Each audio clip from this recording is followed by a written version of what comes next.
Good afternoon and welcome to the December 14th, 2023 regular board meeting of the Sunshine Coast Regional District. I'd like to call the meeting to order at 1:33 p.m. and acknowledge that the Sunshine Coast Regional District is within the territory of the Seashell and Squamish First Nations. First order of business is adoption of the agenda. Are there any additions to the agenda? Yes, Director Toth. Thank you, Chair. And actually, given the length of our agenda, I would propose that we remove directors' reports today. Okay, do we have a seconder for that? Yes, I see a seconder. All those in favor? Any opposed? No, don't see any opposed. That passes. Okay. The next item up is, so now we got to adopt the agenda as amended. Motion to adopt the agenda as amended. I see, yes, see the motion. I see a seconder. All those in favor? That's carried. Now we can move on to minutes. It's the regular board meeting minutes of November 23rd, 2023, which is Annex A. Pages 4 to 18. Are there any omissions or errors in the minutes? Seeing none, motion to adopt the minutes. Yes, Director Toss, seconded Director Gabius. All those in favor? Any opposed? No, those passes. Next is the special board meeting minutes of November 30th, 2023, Annex B, pages 19 to 22. Are there any omissions or errors within the minutes? No, don't see anybody. Okay, motion to adopt. Director Toth, seconded. Director Wynn. All those in favor? Thank you. That's done. Just check those off and get caught up here. So we're moving on to business arising from the minutes and unfinished business. I believe there was Director McMahon looking to discuss item motion 362/23 on page 17. Is that correct, Director McMahon? Yes.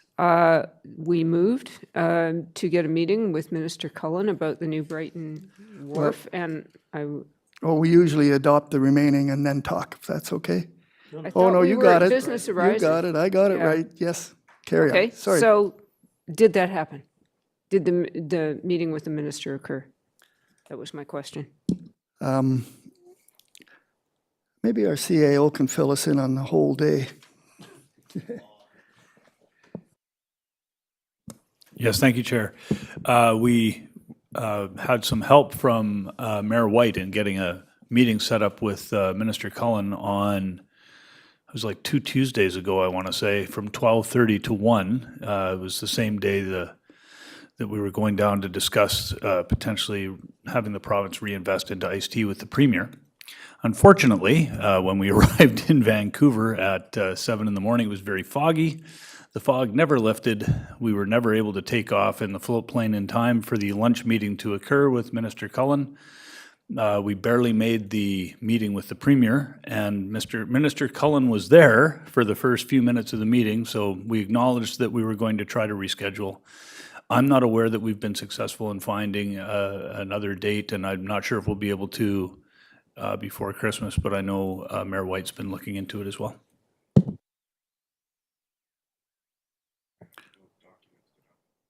Mayor White, yes. Sorry, Director White. We had a, because of that challenge in getting the meeting set up, the office contacted us and we had a quick Zoom meeting the next day. It was literally like 6 minutes long because that's how much time he had between having to go to the legislature. It was the last day of the sitting of the legislature. So, MLA Simons was involved, but it was just like a really quick, just kind of handing it over to staff. So now the good thing is his chief of staff is working on it, and Kate and I are following up. I've been in touch with Kate just in the last 48 hours about hey, it's about time we send an email going, how's that going? So I'm about to press send on that email now. Thanks for the reminder. But it will be next year probably, right? Yeah. And I understand there's probably some other, we may as well bring forward some other issues to the minister too. We've got one in Gibson, and I think there are others in the region Perfect. that she'll be happy to entertain, I'm sure. Thank you for the update. I think that covers it. Director McMahon, you good? Okay. I'll see if I get this one right. No, no more presentations and delegations, but we do have reports. And that's Committee of the Whole recommendations numbers 1 to 9 of November 23rd, which is Annex C, pages 23 to 26.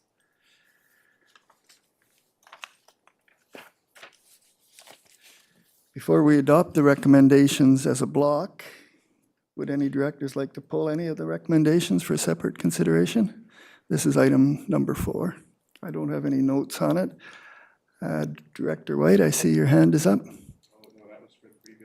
Oh, okay, thank you. I keep forgetting to look at both here. Okay. Can I have a motion then to adopt the Committee of the Whole recommendations? Director Toss, seconded Director McMahon. Any further discussions? Seeing none, call the vote. All those in favor? Any opposed? That passes. We're now moving on to item number 5, which is Finance Committee recommendations number 1 to 84 of December 4th and 5th, 2023. It's Annex D, pages 27 to 51. I have a note to pull item 15 on page 31. Item 29, that's for our CFO, the first one. Director Gabius would like to pull item 29 on page 35, and item 82, or item 49, let me get this right. Item 82 on page 49, is that correct, Director Gabius?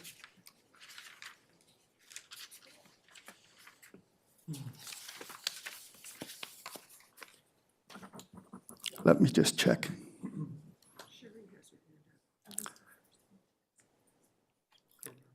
Corporate Officer? Thank you. Could you just repeat? I have item 15, 29, 49. Yes. That's everything? No? 82 on page 49. Okay, thank you.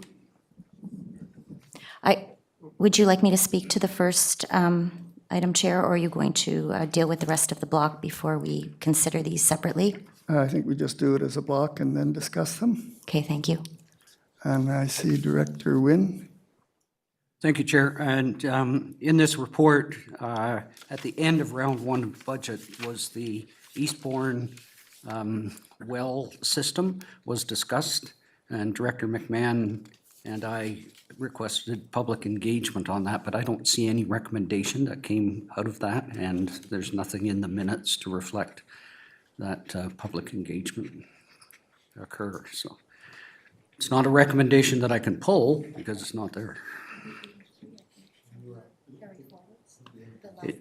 Is it the last carry forward? It's the first carry forward.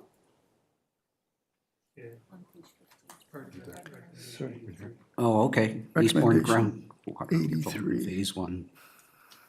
What page is that? Oh, I see it now. Okay. Sorry, thank you. We're good? Okay. Yes, Director Toth? Thank you, Chair. I'd like to pull recommendation 32 on page 36. Okay.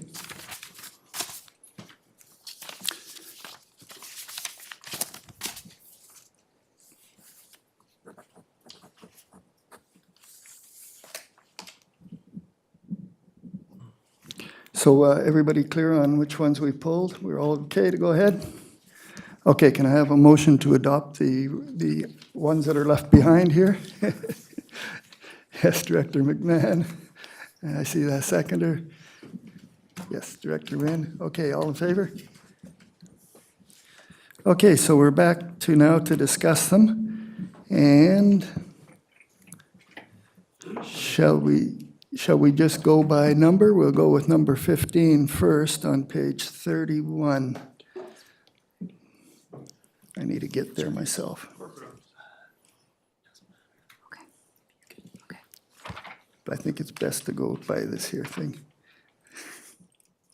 Just give me a sec. I want to get down there to have a look at it.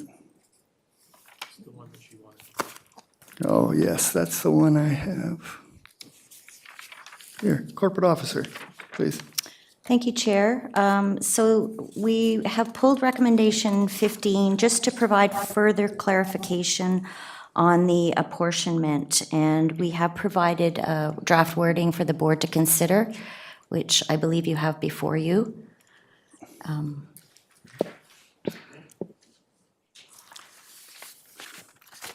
Yes, indeed, I do. Would you like me to read that? Yes, please. Okay, the Finance Committee recommended that funding for 24, 25, and 26 be approved for the following. Coast Culture Alliance, $8,000 per year from electoral area economic development, 531 to 535 evenly. That one's unchanged. The one that's actually being changed is the following. Sunshine Coast Tourism, $20,000 per year from electoral area economic development funded by assessed value for each of electoral areas' economic development functions. Area A, 531, Area B, 532, Area D, 533, Area E, 534, and Area F, 535, and that the delegated authority be authorized to execute the associated funding agreements for 2024 to 2026, and further that the draft 2024 to 2028 financial plan be amended accordingly. I think we need a motion to that, so sorry, Director McMahon, seconded by Director Gabius. I kind of liked it the other way, but anyways, I see some hands up. Director Wynn? Oh, okay. So, no further comments. I'll call the vote. All those in favor? Any opposed? Nobody opposed. So that correction is made. So we will go to item 32 on page 36. Sorry? 29? On page 35. Item 29 on page 35. Okay. Yes. Can't read my own scrawl. Director Gabius. Thank you, Chair. This project is not mandatory. It is funded by taxation. And I wanted to, because we incorporated it, and I wanted to see if directors would be okay sending it to round 2. I would like, there's already a ton of projects going on, and I'm wondering if this one could be scaled back, maybe split into a couple of phases, like phase 1 this year, what is like very mandatory and like safety concerns, and then maybe phase 2 next year, or I'm wondering if staff could like scale it back to round 2, try to save a bit of money. So basically, rather than approved and incorporated, you'd like it to be moved To round 2, to round 2? yeah. Yes.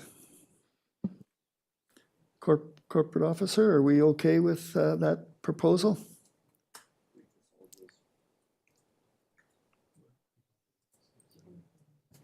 Some context for staff if we're going to refer it away.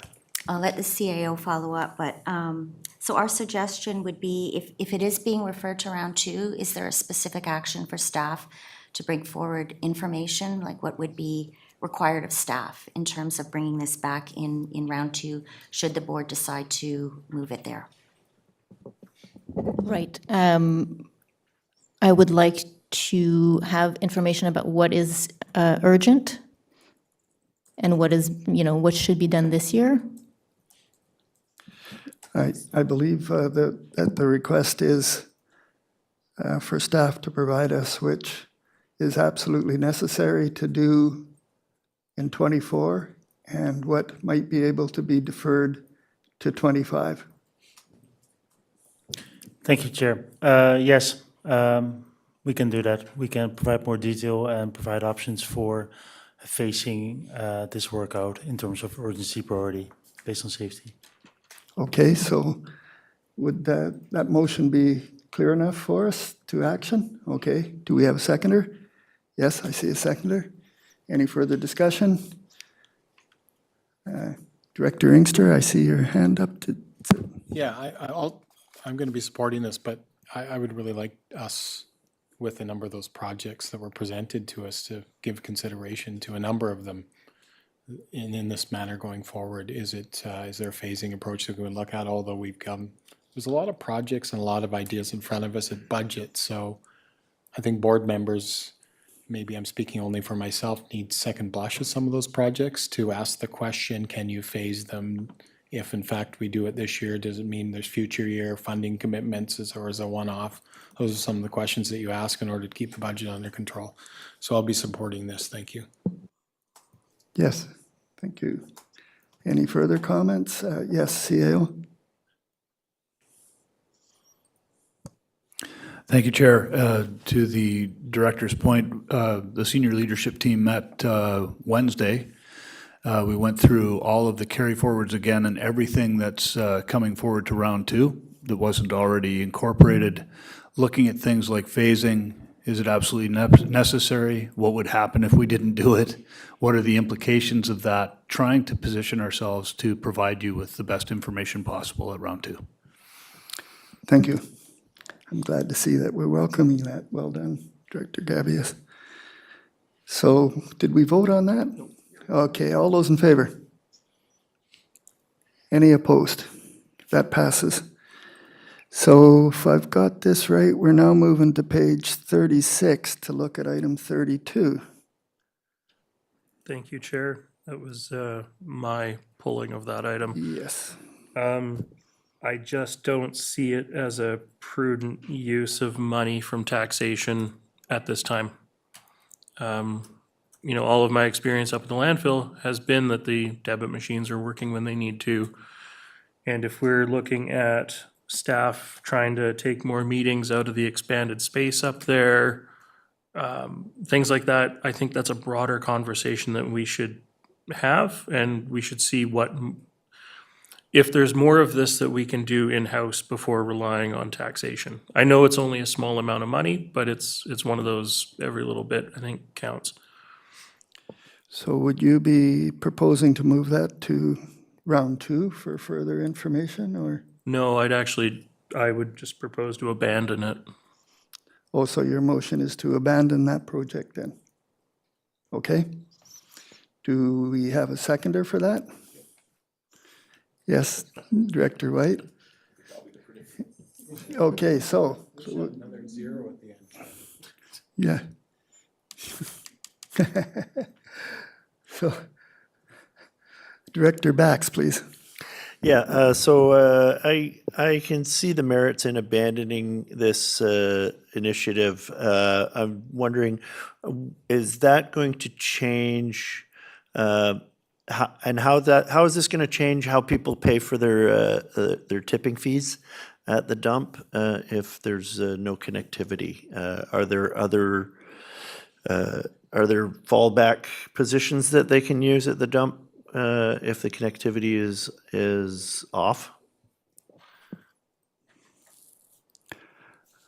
Yes, GM Rosenboom, please. Thank you.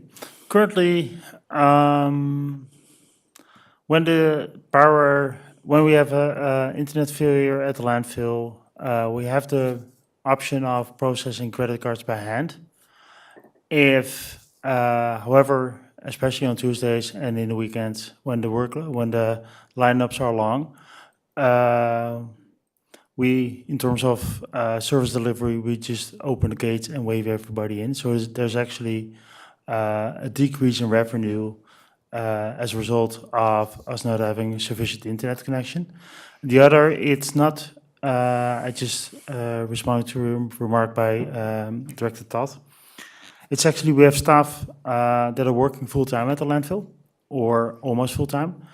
And they, when there's an internet failure, they would have to, they cannot continue to work there, so they have to move to other locations to work. So it is definitely interrupting work, and there is a revenue loss associated with this, with it as well. Thank you. Thank you. Anybody else have any questions? Yes, Director Gabius? How often does this happen? Is this like a weekly event? Is this daily? Is this monthly? Like, how often does the internet, or is it just constantly unreliable? Director. Thank you for the question. I think it's fair to say that there's an outage almost on a daily basis. The length of that outage varies very much. Sometimes it's only 10 minutes, sometimes it's hours. Okay, any further questions?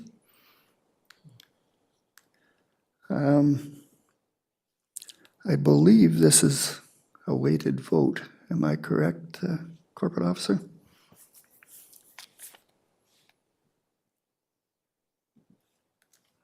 Thank you, Chair. Thank you, Chair. Yes, because it is related to the budget, it will be all directors weighted.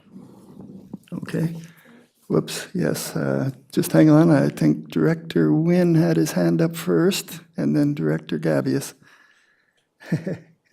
Thank you. I was just thinking of that last comment from GM Rosenboom, and if the outage is for an extended period of time and there's a long lineup, then perhaps people would get frustrated and get out of the line and head down a back road and take it and dump it somewhere else. So maybe, yeah, we can't tolerate having outages that go on for extended periods of time. Thank you. And Director Gabius? Thank you, Chair. I'm wondering if there's any idea of like what the loss of revenue is from the lost tipping fees due to the outages. Is there an approximation of how much money we're losing there? You're looking for an estimation of how much money we would lose? Like, is there, I don't know if there's a way of knowing that at all, but. Tough question, but GM Rosenboom, did you have some order of magnitude on the money we're losing? No, I currently don't have it. If this item would be referred to round two, then we would be able to provide more detail about the scale and the length and the potential and the revenue loss as part of our reporting in round two. Thank you. Okay, thank you. Director Toth? Thank you, Chair.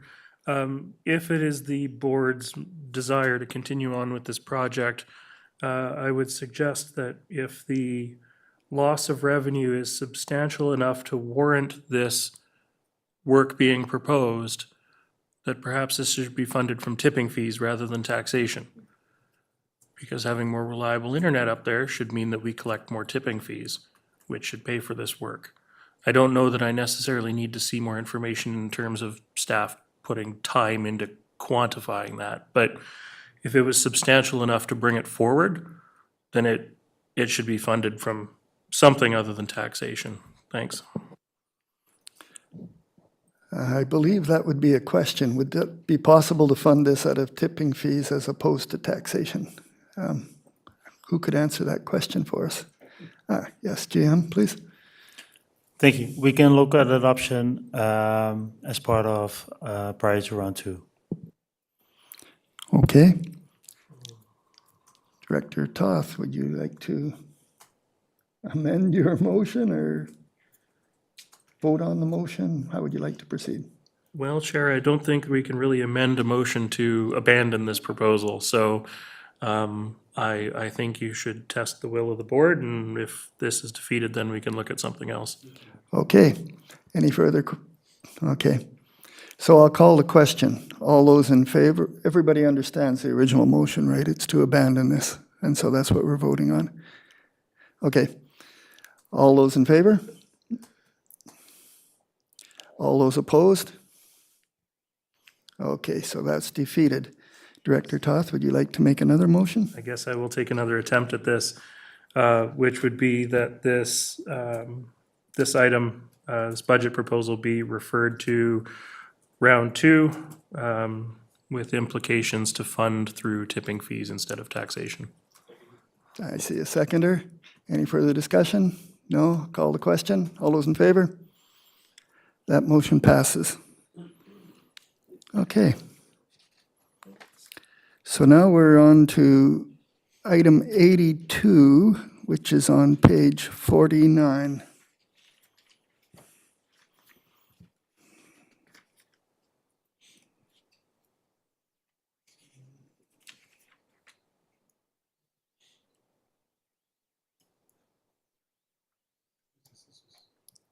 Looks like paper's faster than my computer. Director Gabby has pulled it.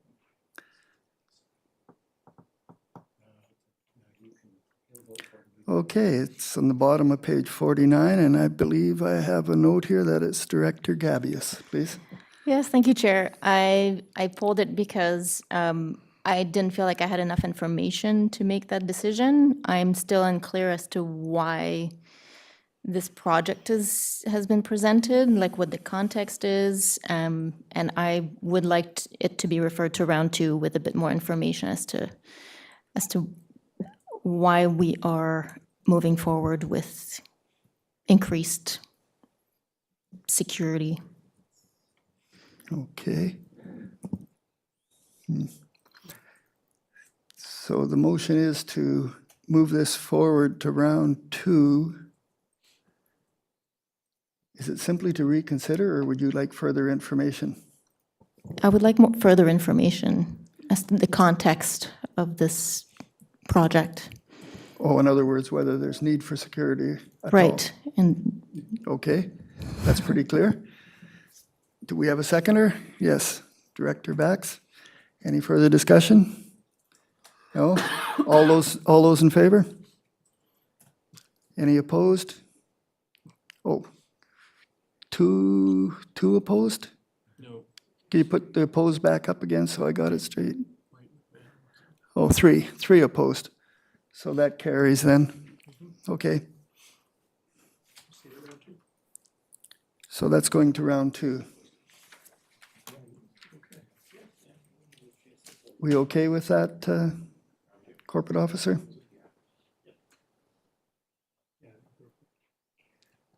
She's looking confused. Corporate Officer Reid, is that okay with those motions?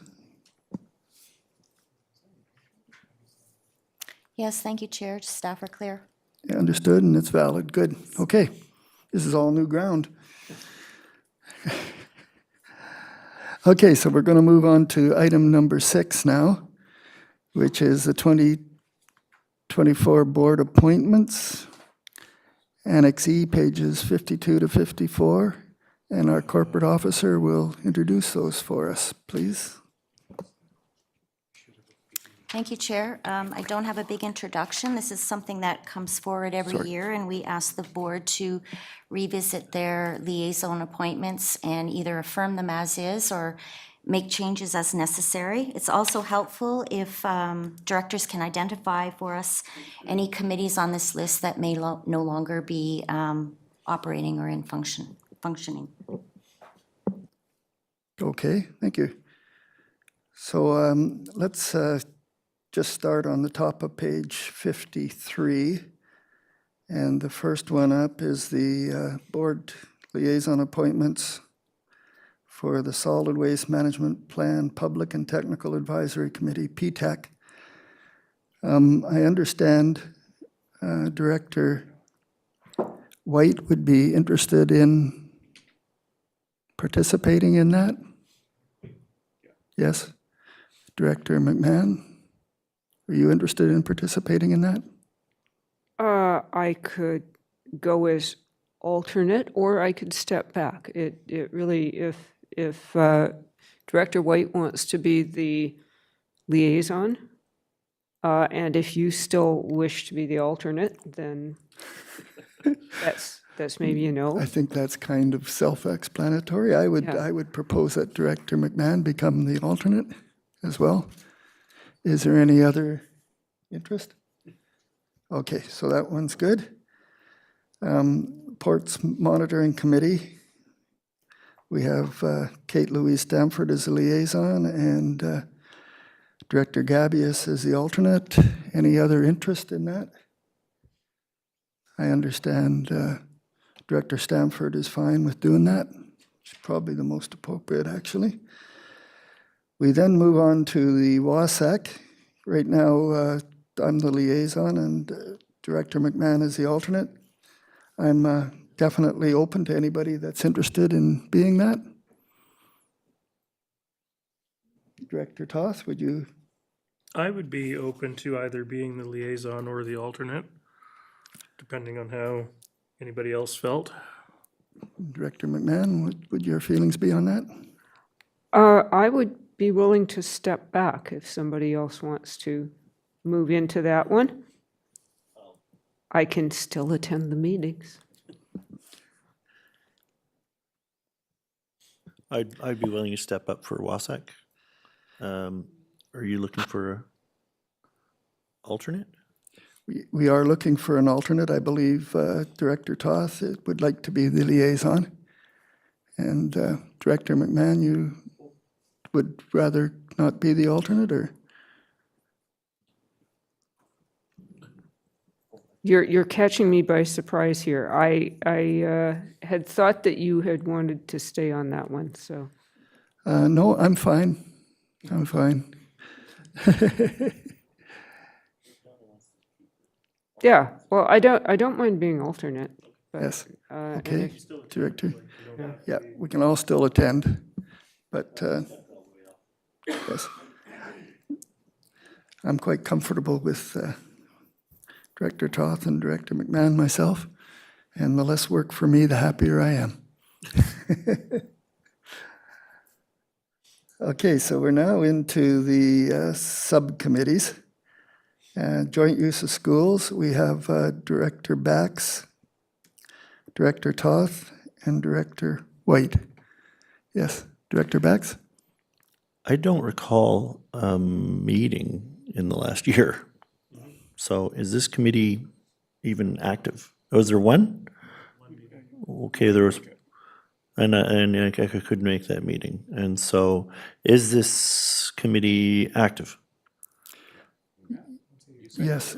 I sent my regrets. I'm just trying to feel the ground here, whether or not staff asked if we knew that there was any committees that weren't operating. I do believe, Director Bax, that they meet about once a year, but we'll just, Well, I probably won't be available at that time, so I'll step out. Director White, please.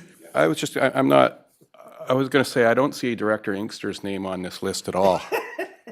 And yeah, and I think that's wrong. I think this would be a really great committee for him to be on, actually, because he's. I think so too. Yeah. Yes, he has a school age involvement. So, Director Inkster, would you like to attend on this committee? Yeah, I'll do that one meeting a year, I'm ready. You're ready? I'm ready. Okay. Director Bax? Okay, done. Director Inkster is keen.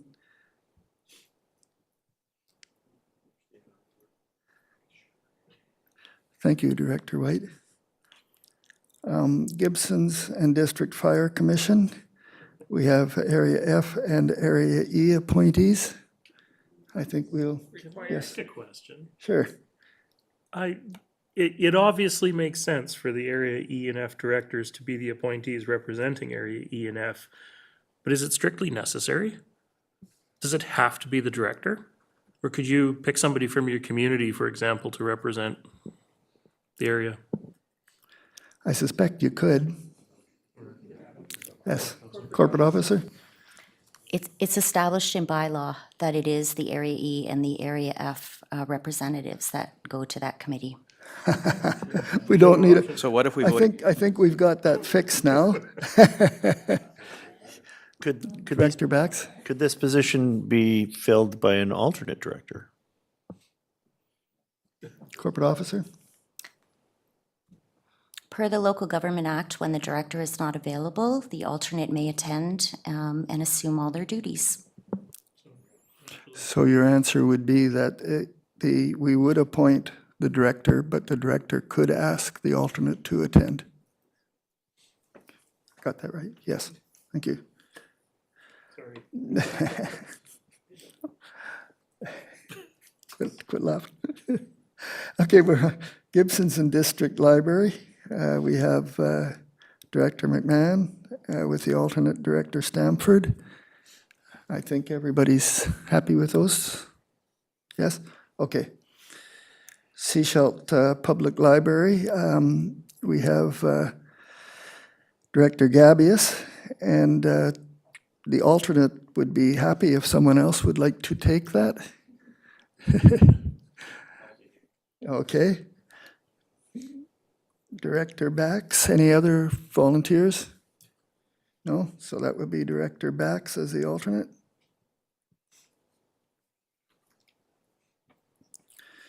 Seashelt has their own appointee as well, so.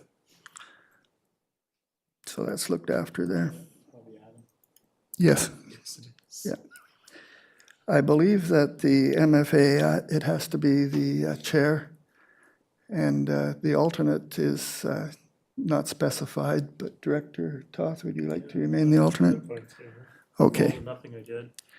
You did a great job. So we have the Municipal Insurance Association. We have our appointee as Director McMahon and the alternate Director Gabius. I will just comment that this is another one meeting a year deal, and it's at UBCM, and it was against a cabinet minister meeting. So sometimes we can't win. Okay. We'll leave it the way it is then. Not hearing any volunteer more. The Metro Vancouver Aboriginal Relations Committee, we have Director McMahon as the appointee. Your wish? Yes, okay. Unless somebody else wants to do it, I'm happy to continue. Okay, done. We have the Island Coastal Economic Trust, and it has to be the board chair, so. we'll stay. Sorry, the previous one, I believe that's the Indigenous Relations Committee. I think the name changed in the last year or two. Okay, thank you.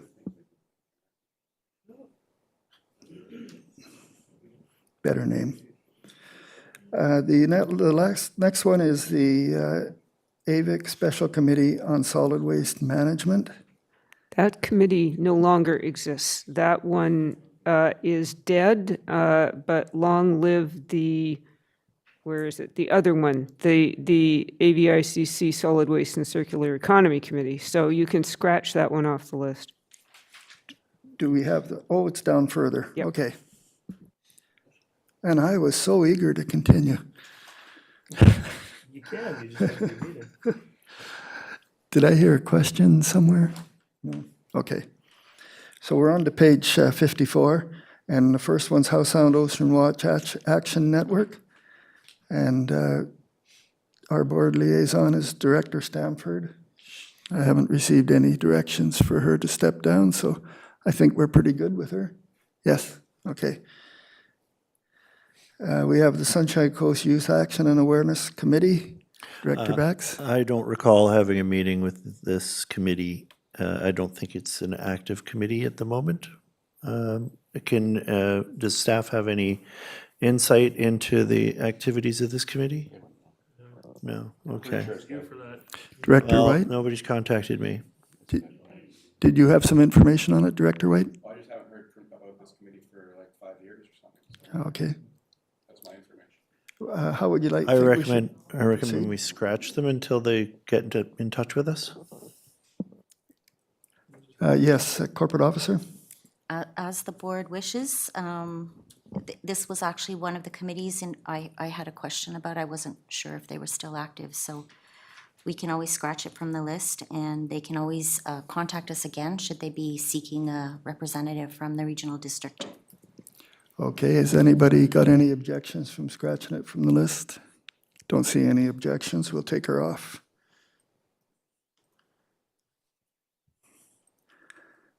District of Sechelt Liquid Waste Management Plan Steering Committee and Technical Advisory Committee by invitation. Inquire with Sechelt. Does the directors from Sechelt have any comments? Yeah, I can speak to this a little bit. The liquid waste management plan work is going to be continuing. It hasn't met in the last year, but it will be moving forward. The SCRD appointees, or the SCRD invite is because of adjacent jurisdiction. So it makes the most amount of sense for it to be the jurisdiction, like the directors that are listed on here as being the adjacent directors. Because, Okay. yeah, they'd be directly affected by our work. Director Bax and Director Gabius, are you okay with your names there? Oh, thank you. Got to make my sign big again here. Director White? Just a question. I see it's a technical advisory committee. Is this something that staff is also represented on, or would it be more appropriate to have staff on it than a director if it's technical? The committee's required to have elected official delegates on it. So the steering committee portion of it is the place for the elected. And when you do this liquid waste management plan update work, you can have a steering committee and a technical committee. But because of the size of our community, we've chosen to do it as a single committee. And so there is place for both staff and elected on that committee. Thank you. So it looks like we will, unless someone else is quite eager, I think that's the right representative, so we'll go with that. Gibson's District Chamber of Commerce, we have Director Stamford. Yes, Director McMahon? At some point, we're going to have to revisit these when the chambers amalgamate. But the amalgamation is, so far, I believe, a work in progress. We'll probably need 3 after a while here. Just what we need, eh? Okay, we'll leave her the way it is for now, if everybody's okay with that, and then wait further requests. Sunshine Coast Child Care Action Plan, Joint Child Care Council, Director Bax. I'll continue with that. We're quite active. Okay, cool. Thank you.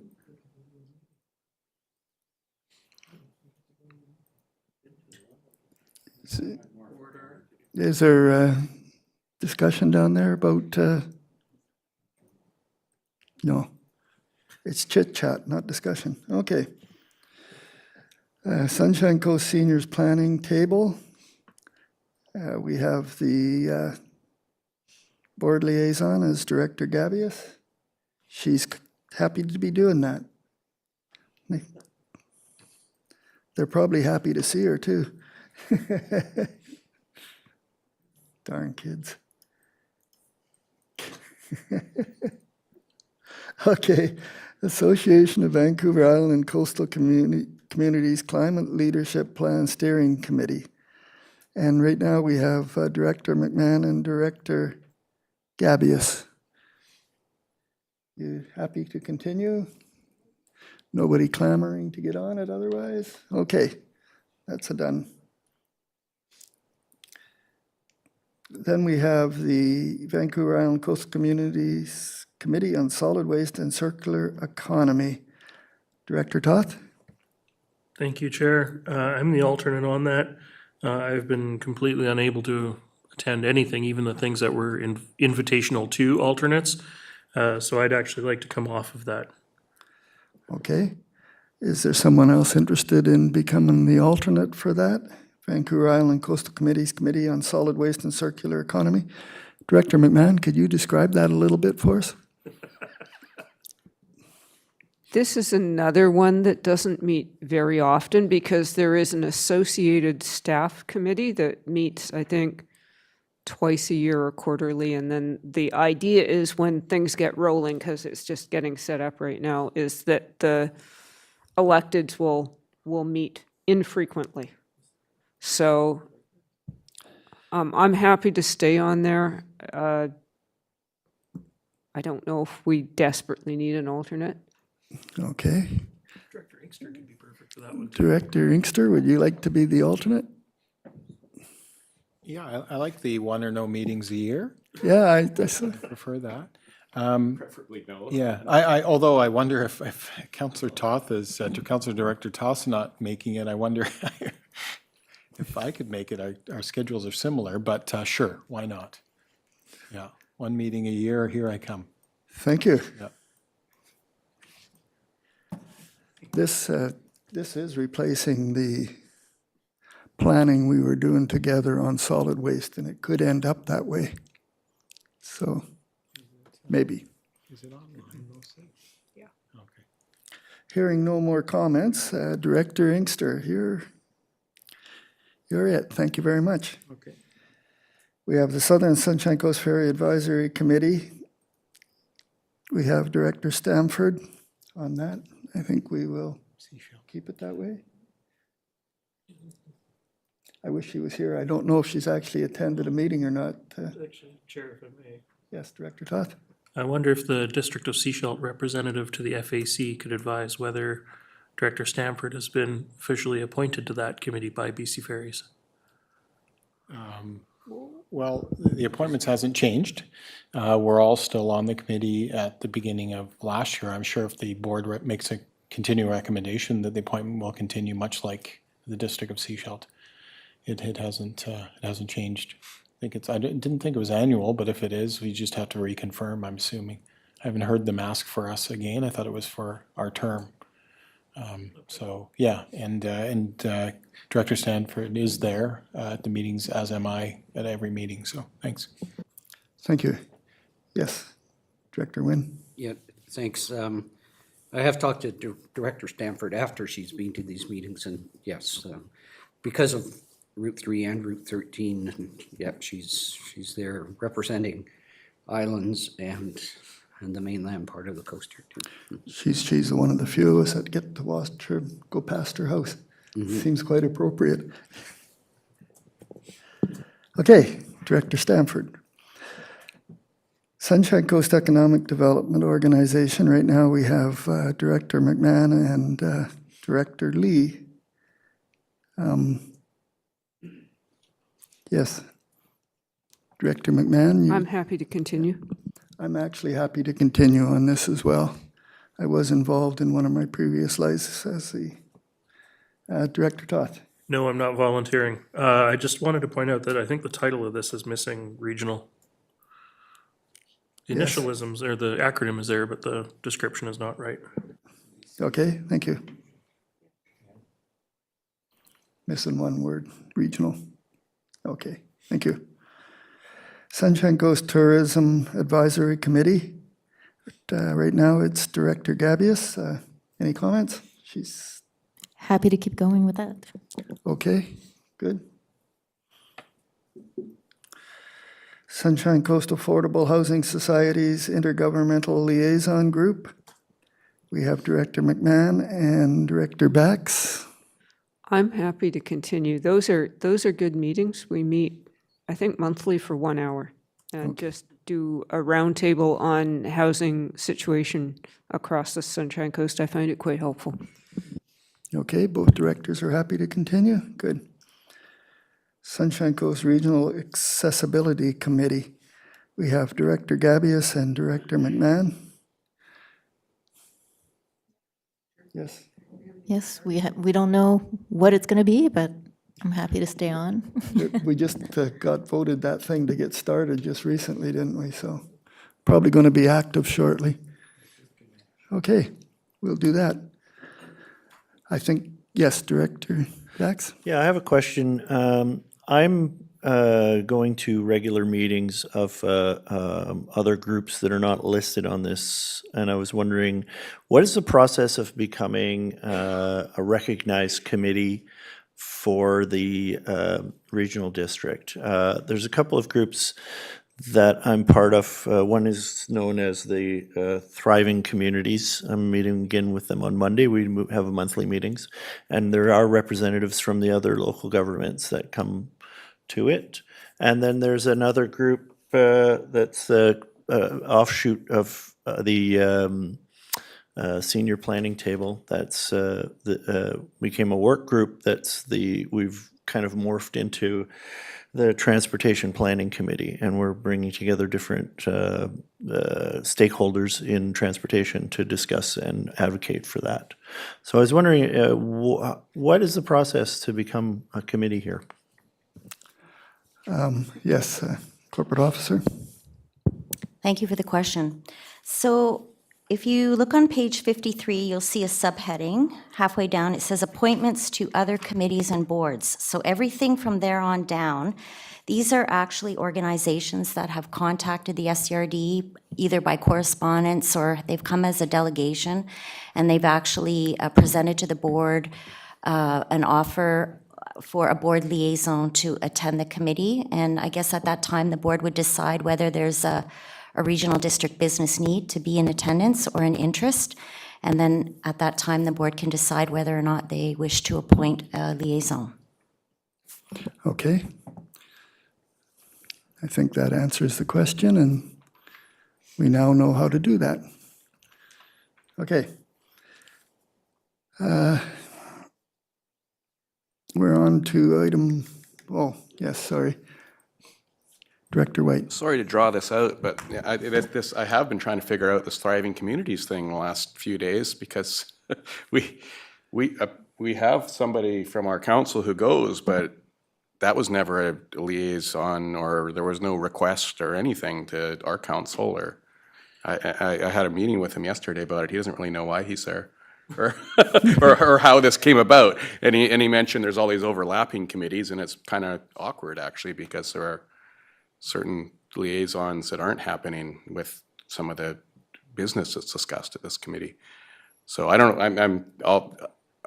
I just wanted to clarify that from the town of Gibson's perspective, but I'm also curious about, like, does the district of Sechelt were they requested to have a liaison at this thing? It's, I remember this started, I remember being invited to this thing the same day as our water summit. So we all went to the water summit, and then I never heard from it again until I saw one of our counselors reporting on it. So I just find it, maybe if Director Bax is going, it'd be appreciated if it could be communicated back to them about this formal process of actually asking the local governments for a representative. That'd be helpful. Okay. Sure. You do have a recommendation that we got to. Oh, we have a recommendation. What page is that on? 52.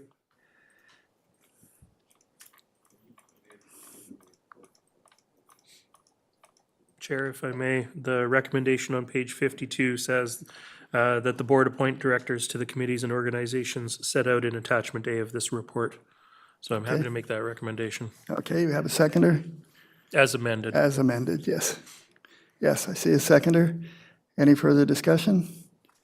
Seeing none, we call the vote. All those in favor? Any opposed? No, carries. So we're now down to the board chair appointments, Annex F.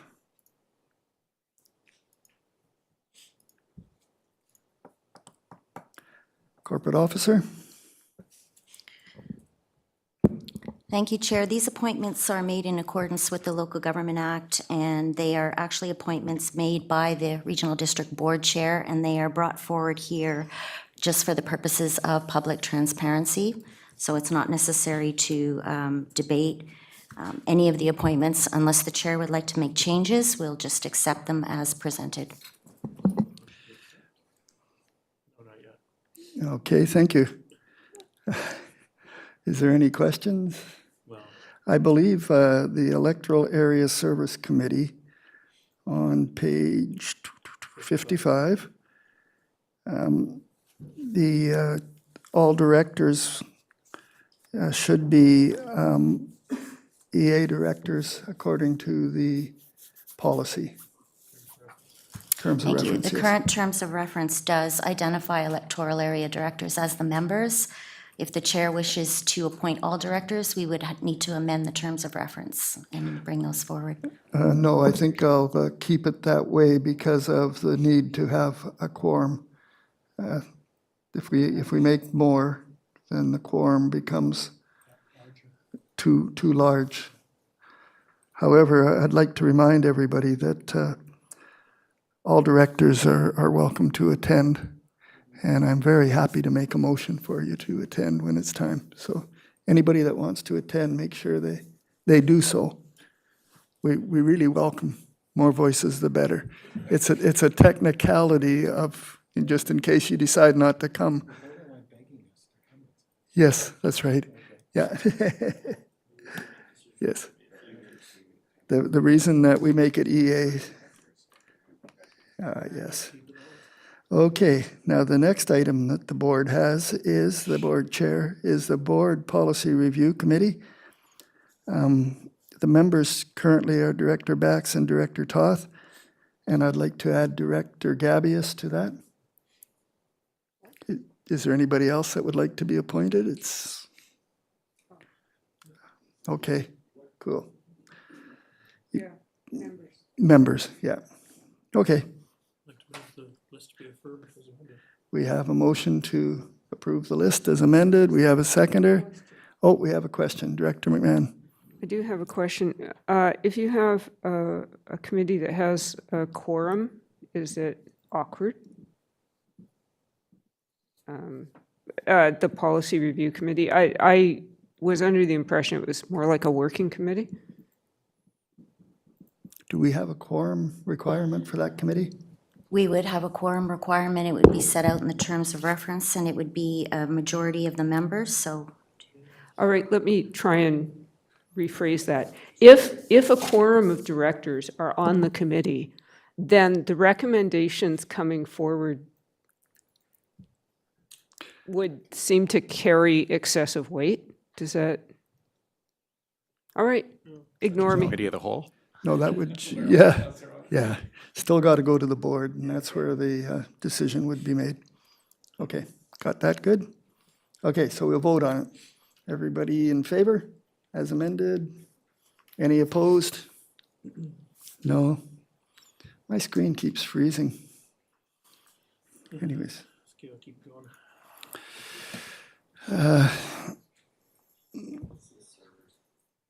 So we're now on to item number 8. Request for quotation for 6 rack service, contract award report, Manager of Information Services, Mr. Nelson.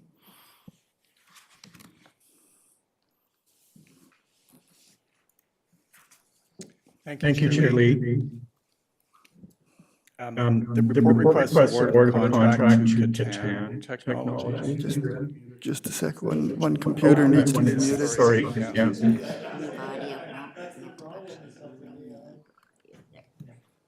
Okay. Let's try that again. Thank you, Chair Lee. This report requests award of a contract to Catan Technologies for the provision of HPE rack servers and related services for a total value of up to $265,000. The servers were procured through an RFQ process in late November following Board Motion 30523 and in support of the SUD procurement policies and trade agreements. The award value is within the approved budget for this purchase and the draft IT capital plan for server replacements. Thank you. Directors, do we have any questions? Director Toth? Thank you, Chair. Recognizing that we're also migrating a lot of services to cloud computing, I'm wondering if this 5-year period that we're looking at as part of the recommendation here, is this 6 a reduction from what we currently have? Are we looking at the next renewal interval? Are we phasing out physical server infrastructure here? I guess is really my question. Thank you. Thank you for the question, through you, Chair. Yes, the short answer is that we are migrating to the cloud, and we just can't do it fast enough to avoid this purchase for a variety of complex internal and external reasons. In our draft IT capital plan, we have identified replacement of these services needed at the 5-year mark, which is in 2024. And because of the implications of extended work remote and collaboration, the servers we currently have are not keeping up with the needs. And so there are significant impacts to productivity of staff and to members of the public. That said, yes, over time we expect that we will be able to migrate more applications to the cloud. We've already started a process of doing that for our core Microsoft stack of applications, our records moving to SharePoint, and some applications that are already there, like our recreation booking solution through Active. So over time, we will be in a position to migrate more. We have been served notice by our ERP financial application provider, Unit 4, that the deadline for migrating that solution to their cloud service is 3 years for public sector. So we'll be looking at that within the window of these refreshed servers as well. Thank you. Yeah, it always amazes me what short life these things have anyways. Yeah. Any other questions? Would anybody like to make that motion on page? Yes, Director Toth. Yep, that's presented. Seconder, Director McMahon. Any further questions? Seeing none, all those in favor? Any opposed? Thank you, Mr. Nelson. What should we have next?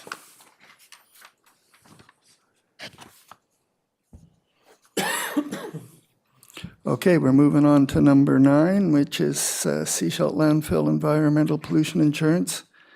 I believe we have an introduction by Manager Solid Waste, Mr. Soul. Hi, and thank you for the opportunity. So in November, we received our notice of final review from the province in relation to a 10-year renewal application for the Crown land where the Seashell landfill is located. In that notice of final review, we identified the need for environmental pollution insurance as a requirement for our 10-year renewal. And so this is the purpose of this board report, to seek approval for the insurance. Thank you. Directors, do you have any questions? I sure do. Director Toth? Thank you, Chair. I guess the question is, this is listed as one of the things that are contingent upon the province redoing our tenure over the landfill. If we don't do this, does the province take the landfill back? I mean, really, I know that the insurance, a lot of it is a risk management aspect. So is there any optionality for us to not proceed with this insurance? Are there examples of communities that have had something occur with their landfills that should have been insured and weren't, that resulted in a large outlay? Thank you.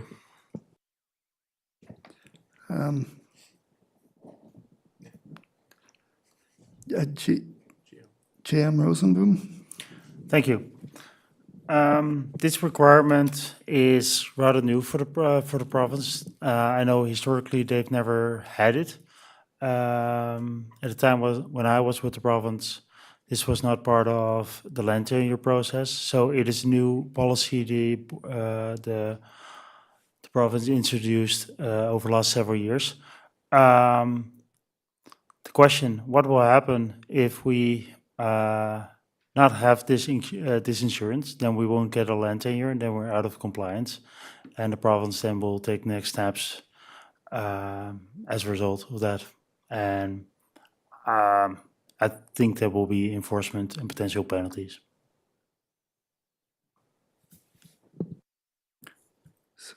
So the province would likely take enforcement action rather than just taking our dump away?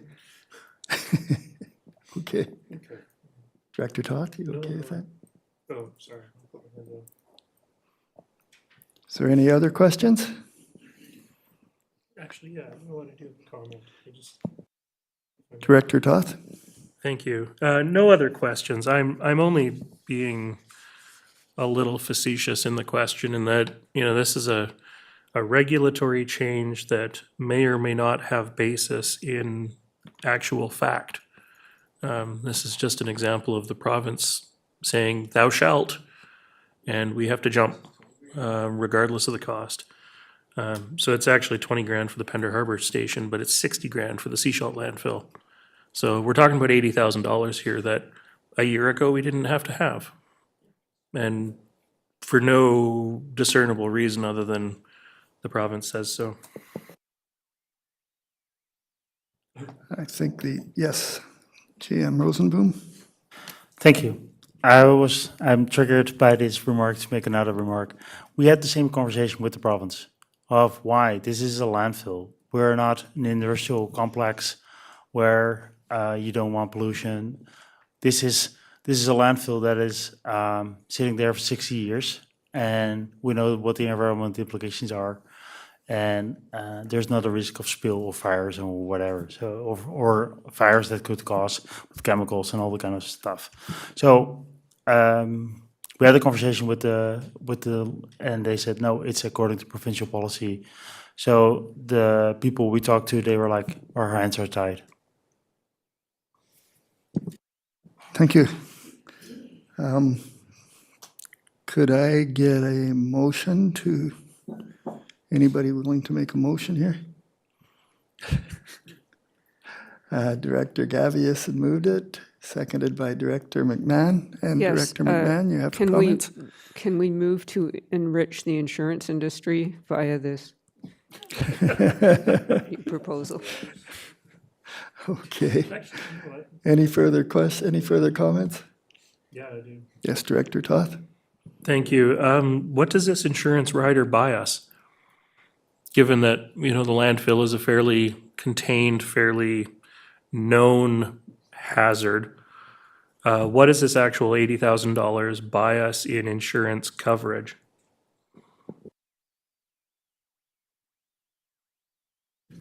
That is a question I would happily defer to our manager of risk and purchasing risk, who is currently not in the room. So Yes. if Director you want to McMahon? recess, we can ask, but Okay, Director McMahon? Depending on the answer that we receive, perhaps I hear an ADICC motion, yes. Okay, but in the meantime, I think I'll call the vote on this. All those reluctantly in favor? All those opposed? 1, 2, 3, 3 or 2? Those three are opposed. Oh, all three there? Okay. I did not raise my hand. I would say that this was a reluctant yes. Thank you very much. We now will go on to the item number 10, which is Salish Environmental Group Incorporated Green Waste Container and Hauling Service Contract Extension. Manager Sol, I believe, will be presenting, and everybody, that's a come forward item, so you'll have a separate file, I think, on it. PDF. Everybody okay to go? Okay. Yes. Yeah, thank you. So as you all know, we provide our green waste composting service to residents on the coast, and that is comprised of several contracts, one of which is this one related to the provision of containers and also the transportation of green waste from the Pender Harbor Transfer Station and the South Coast Green Waste Depot. So this contract is up for renewal at the end of the year, and what we've done here is propose that we extend for 1 year rather than 2 years as allowed by the contract, and that we bring back to the board a more comprehensive analysis of this service as a whole in order to seek board direction on how to proceed with the other contracts that are related to this service, which are also coming up at the end of 2024. So in effect, we're going to just put it up for a year and then make them all the same after that. Okay, thank you. So Director McMahon. Yes, there have been repeated requests to staff, and perhaps this is time to make a motion, to actually do an audit of who is using the green waste facility in Gibson's, because we don't have any data. We don't know how many individuals, what kind of loads they're dropping, whether or not there is much commercial usage, because I've been there a number of times. I have not seen commercial operators there, but I have seen a lot of people ranging from big pickup loads to little old ladies with a couple of bags in their trunk. And it's always busy. Without question, it is busy. There are some traffic problems associated with it. But if we don't know who's using it and what for, how are we going to get the information we need to make a good decision about the continuation of the service? So is there a prospect of actually doing an audit? Yes. Yeah, thank you for the question and through the chair.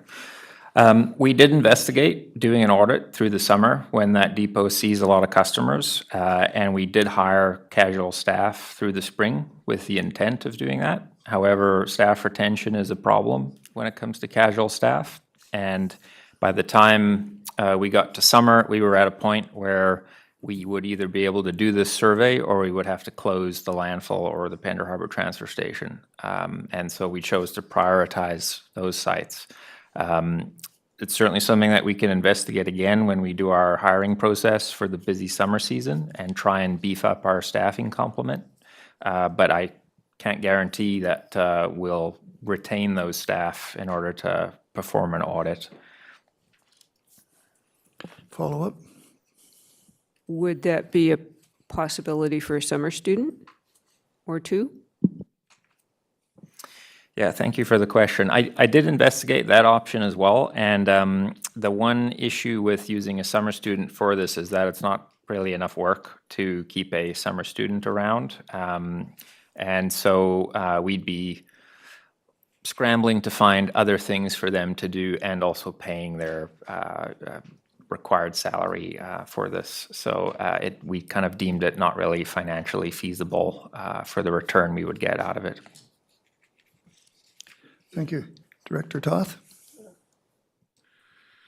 Thank you, Chair. Looking at page 3, the table 2 at the top of the page there, it looks like this continuation is sort of on par with the expenses that we've seen in the last couple of years.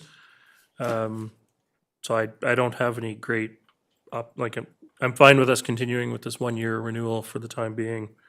I think it's a beneficial service to have for sure. But I do see a couple other hands up, so I won't make a motion yet. Okay, thank you. Director Wynne? Thank you, Chair. I use this facility quite a bit, and I have seen commercial vehicles in there, landscape companies and whatnot that are using the facility despite the signage out there.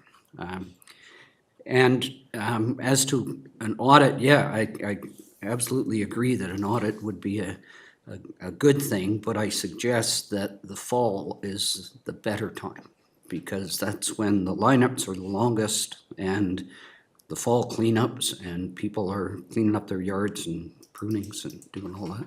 So if an audit's going to happen, then it would be better done in the fall time and not in the summer when things have slowed down and growing. Thank you for the suggestion. Director McMahon? Yes, I will also note that there have been complaints about from the neighbors about the traffic. The lineups are becoming a problem and about the noise. So I will state that for the record. However, the report says that the volume is increasing, but the table at the top of page whatever it is actually shows the volume decreasing since 2020. It looks as if the volume of green waste peaked in 2020, and it's been more or less steady since then. I would, if we're going to have another staff report, I would like to look at all of the parameters. Like, can the site be redesigned to mitigate the traffic problems?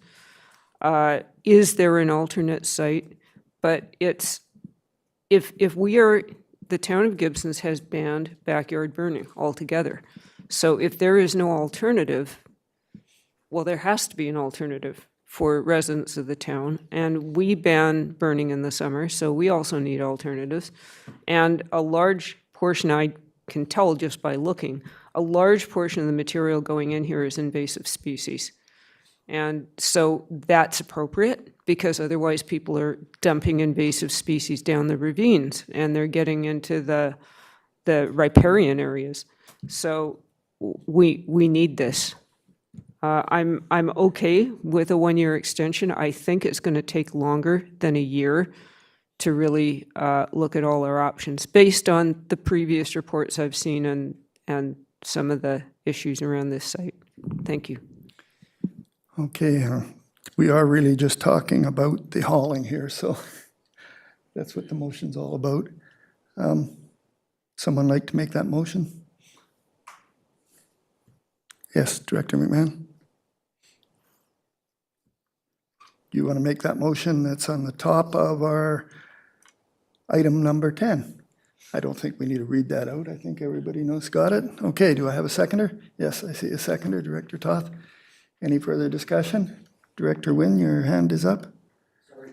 Okay, we're ready to vote then. All those in favor? Any opposed? Director Wynne is opposed. Would you like?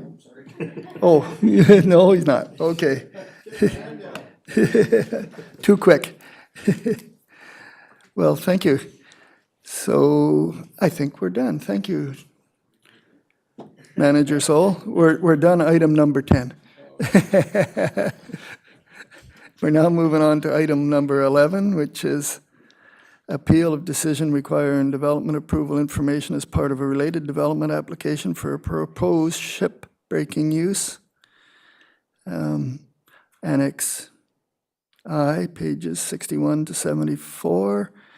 And I think Mr. Humphreys is going to introduce this for us. Thank you. So this staff report is a response to an appeal to the board made by Amex Real Estate Holdings. The appeal under section 31 and 32 of the Procedures and Fees bylaw number 522 arises from recent direction the planning department gave Amex as part of a pre-application for a potential zoning amendment application that would permit ship breaking at 3318 McNair Forest Services Road in the Hillside Port Mellon area. Per the Hillside Port Mellon Industrial Area Official Community Plan, the entire plan area is classified a Development Approval Information Area. This designation permits the manager of planning to request professional assessments as part of a zoning bylaw amendment application to consider a wide range of issues, such as traffic impacts or geotechnical and environmental protections. Given the potential scale and scope of the shipbreaking activities and the types of materials and substances associated with the use, staff identified through the review of the pre-application that an environmental assessment report should be provided should a zoning amendment application proceed. The report would identify potentially negative environmental or mitigate environmental concerns or help ensure existing natural assets are protected and potentially enhanced. It is recommended that the board uphold the planning department's ability to request the necessary professional reports should an application to amend zoning bylaw proceed. Staff are happy to answer any questions related to this assessment request or the appeal. We believe that someone from Amex is actually present in the gallery as well.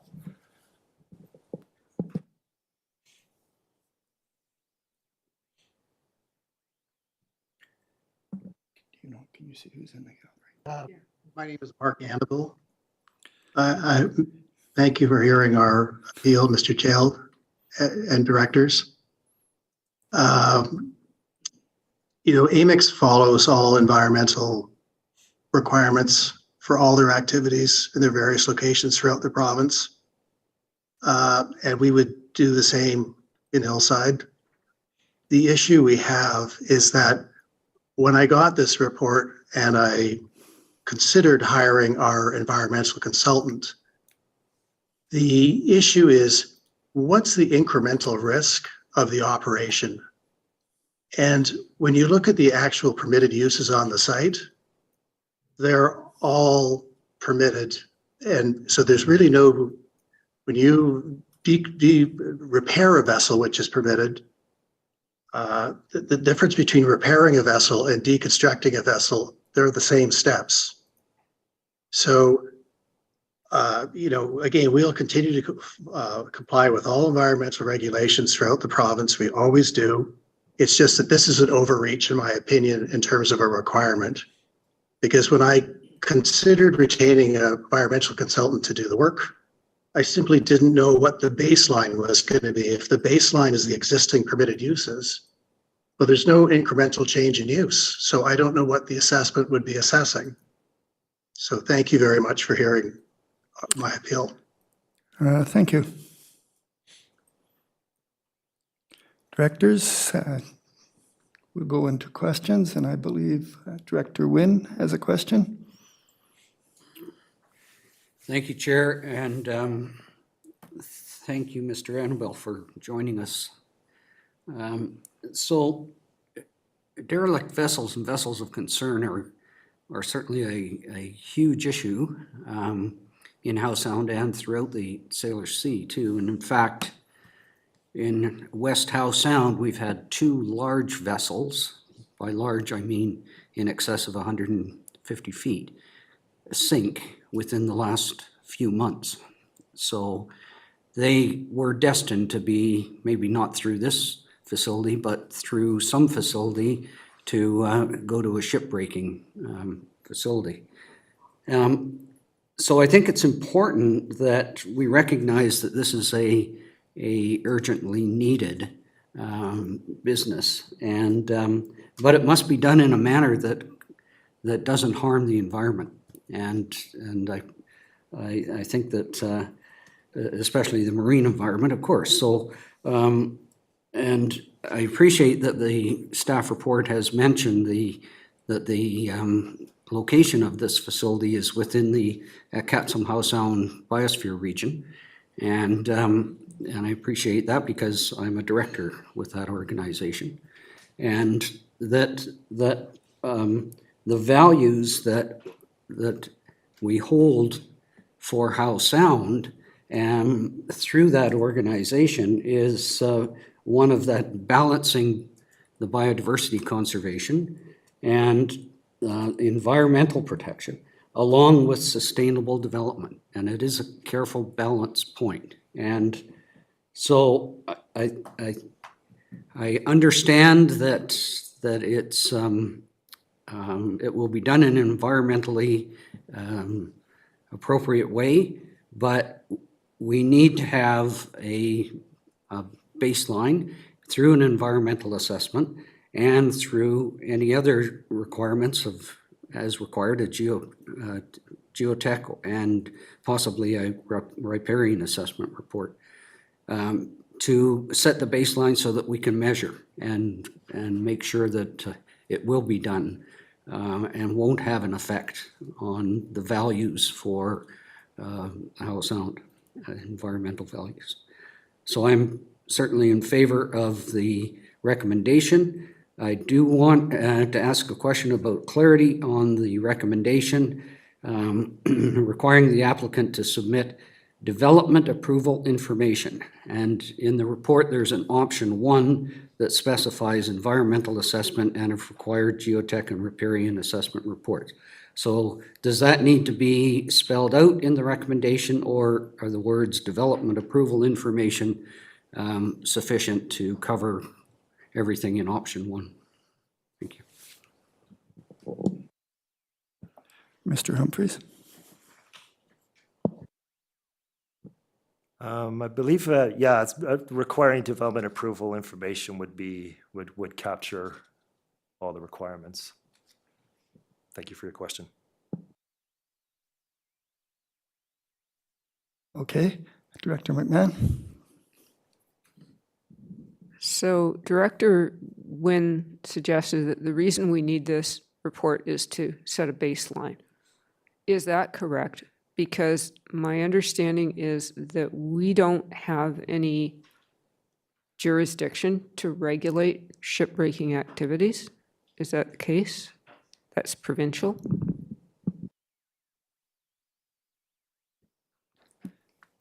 Yes, please. Thank you for the question.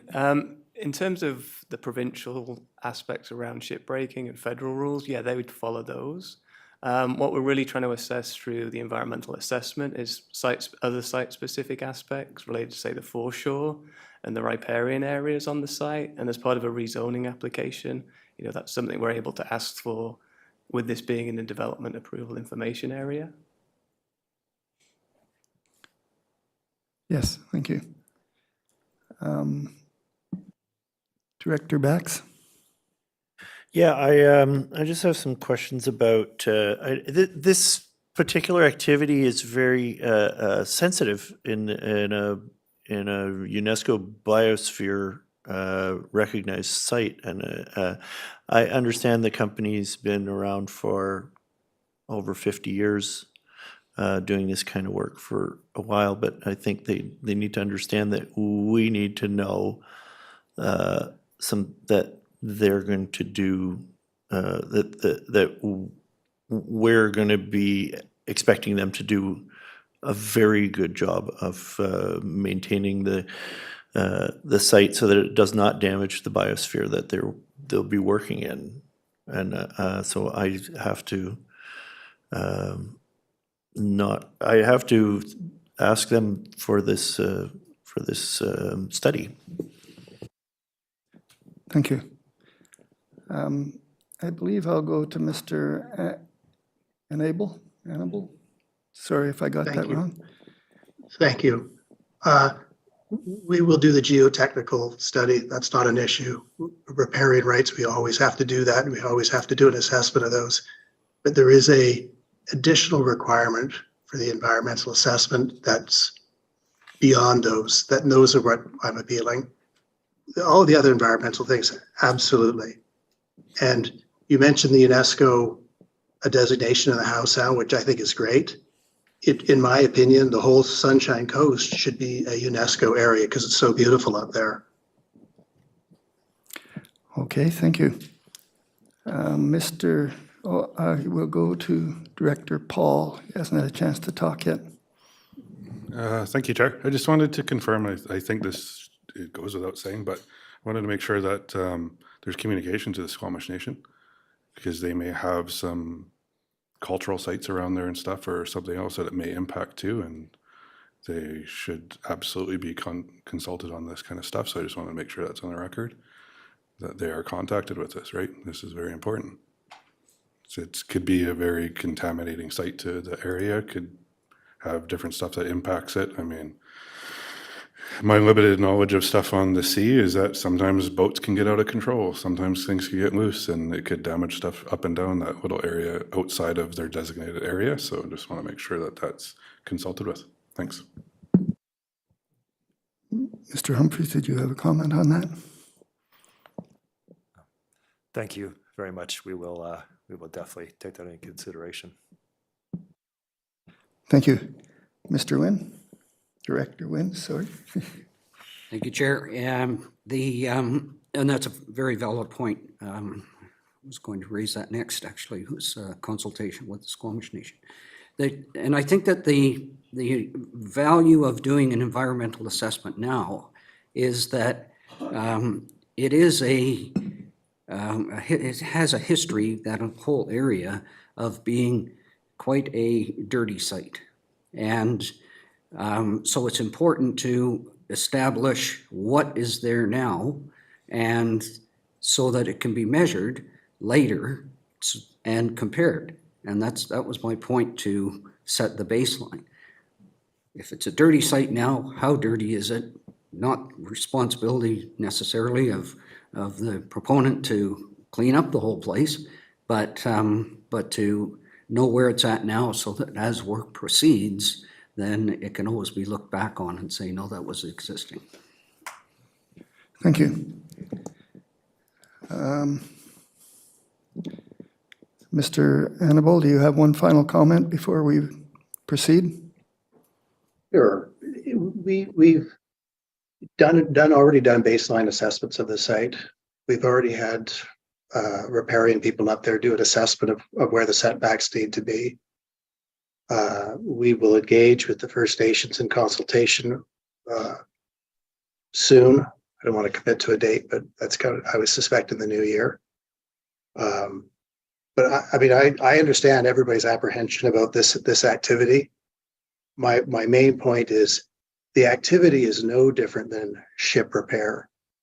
If you're going to repair a ship on that site, you're going to haul it up onto the slipway. You're going to take whatever piece of the boat apart, and you're going to put it back together and then send it back into the water. So yeah, it's not a risk-free operation. I'm not going to try to sugarcoat it, but it's better than letting the ships just sink into the water and nobody sees them again. So I appreciate your time today. Thank you very much. I'll just wait. Thank you for your comments. Director Toth. Thank you, Chair. Just something that I flagged during agenda review, but I forgot to ask. I don't get to vote on this. But one of the components of this is the storing and disassembly of marine craft and removal of disassembled waste and salvage materials from the property. And so if this facility moves forward, where do the waste products from this activity end up? Are there areas within the province that are designated for marine landfill? Or do they end up in our landfill? And sort of what proportion of a vessel would typically go to landfill rather than scrap and proper salvage? Which maybe we can't get an answer to today, but. I'm not sure that we've progressed that far in the application yet. Mr. Humphries, do you have a comment on that? Or, sorry, yes. Yeah, thank you. I could probably answer that. I think at this point, yeah, it is important to remember this is a pre-application, so we got very limited information submitted to us. That might be a question maybe that the AMEX could answer better in terms of what they do usually with the recycled waste. But these are kind of things we'd like to explore through the rezoning process if they go down that route. Thank you. Yes, I think we both guessed at that answer. Director Wynne? Thank you. I did have a question. Director Stanford is trying to connect, but is not having much success. Anyway, she did have a question in regards to comparison to a similar shipbreaking facility operating on Vancouver Island in Union Bay, I believe it was. And has staff looked at that and done a comparison to how and to what extent environmental assessments or any other kind of assessments were done at that facility on the island? I think that's a fair question, yes. I think we can say at this point, not in any detail, but again, I think it was a different operator that was operating the one on Vancouver Island in the proximity to Victoria, I believe. So again, these are things we consider through the rezoning process, just what's involved with the process, you know, what best practices are they using for this particular location, for this particular operator. Thank you. Thank you. Director McMahon? Right. Obviously, I am not an expert on shipbreaking. And so if staff is urging us to proceed with caution, then I am going to respect the opinion of staff. But I do want to say that this use of this site seems really appropriate. We do need ship-breaking facilities on the West Coast. We have a big problem with abandoned vessels. So this could be a win for everybody, for the community, for the economy, for the proponents. So I look forward to this moving forward. Thank you. Thank you. Director Gabius? Thank you, Chair, and I do agree with Director McMahon there. I think we're all in favor of ship breaking. They do really good work in recycling, and I wonder if staff could speak a little bit about what Mr. Annable was saying, the comparison between ship repair and ship breaking, and what is different here that would require the environmental assessment. As far as we understand it, it's just the scale and scope is a little more significant, and also there's also more like an increased chance of, say, toxic materials to end up exposed or out into the environment, such as petrochemicals or asbestos, for instance. A much greater chance of items such as that getting out into the atmosphere or into the surrounding area than, say, maybe mechanical or repairs might be.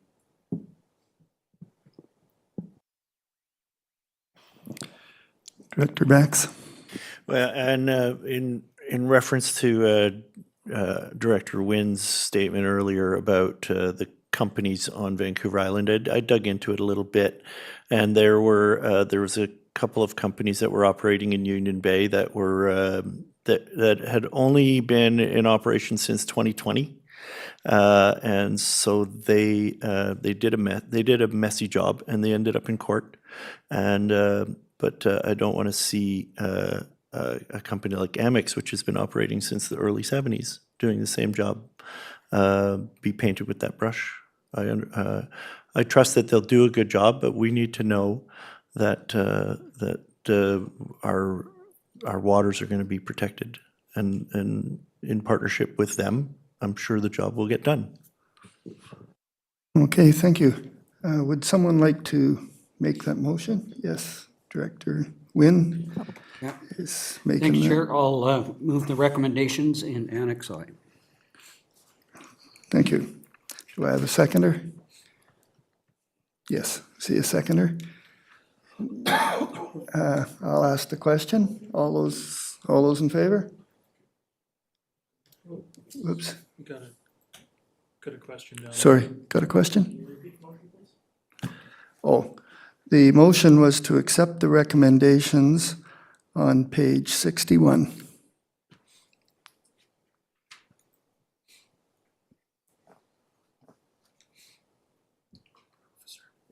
Everybody good? Corporate officer? Thank you, Chair. I was going to ask to clarify the intent of the recommendation going forward. So the recommendations on page 61, is the board supporting option 1 on page 63 of the report? And if so, I would recommend that we include, so requiring the applicant to submit development approval information, including an environmental assessment prepared by a qualified professional, and if required, a geotechnical and riparian assessment report. In other words, you'd like the motion to include option 1 as the recommended option? If that is the board's decision, yes, for clarity. Yes, I understood that's what Director Toth was asking. No? Not me, I don't vote on that. Someone asked. Somebody asked. Yeah. Yeah, I had asked that, and I would feel better if it did actually spell it out, as corporate officer says. So development approval information as detailed in option 1 regarding environmental assessment and geotech and riparian assessments as required. Corporate officer, is that sufficient for you? Yes, and that option 1 is the preferred option. Okay. We've got her clear now. Thank you. So we can vote on this. All those in favor? Any opposed? That passes. Thank you, everybody. Became quite clear. Thank you, gentlemen.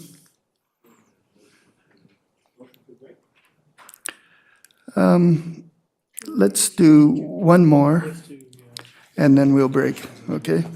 Because I'm going to pass the chair to Director Toth after that. So we'll move to item number 12, which is the strategic plan adoption, which is Annex J. And I'll ask the board chair to tell you guys it's a great strategic plan. Yeah. Yes, Director Toth, or sorry, Director Bax? Yeah. I do have my Sorry. hand up, though. You do, eh? Okay, let me start again. You got your hand up. I do. Okay, Director Toth. Thank you, Chair. I would just like to start off by commending you on your report writing skills. You did an absolutely bang-up job of this report. Yes, yeah. Spent No, minutes on that. seriously though, I think that this is a good strategic plan. I was in attendance at all but one of the sessions, and I appreciate how it really got simplified in the last session from where we were headed up to that point. So I think this shows, water and solid waste really is the crisis for this regional district for the next few years. And yeah, looking forward to this moving forward. Thank you. Does anybody else have? I got to say, I've said it before, but I will say it again. I think it's an awesome plan. I really appreciate people that put a lot of time into it, and they did a great job. And nice, simple, and clear, which I really like. Yes, Director Wynn. Yep, thank you, Chair. And I too would like to commend the board and staff on the creation of this. I've obviously gone through the process. I didn't go through the process on this one, but to review it and to look at it and the simplicity of it, yet it manages the focus and the lens points quite well. So good job. Thank you. Director McMahon. I was amused by the photo on page 82 indicating that we have our ducks in a row.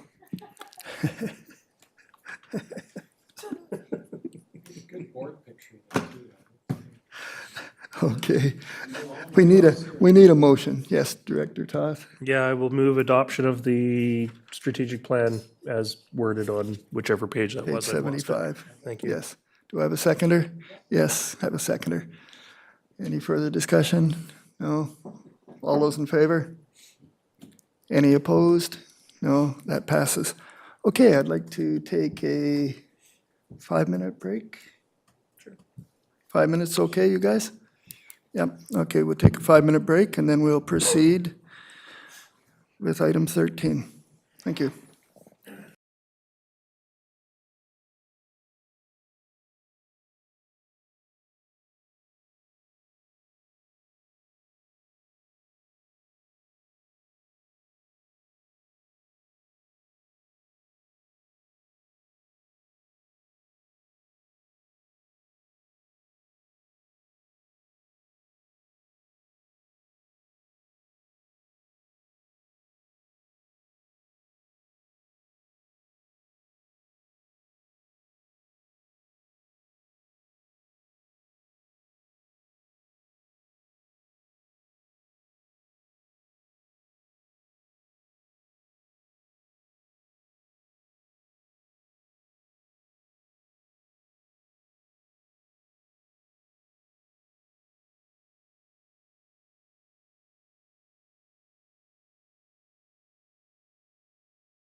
Welcome back to the regular board meeting of December 14th, 2023.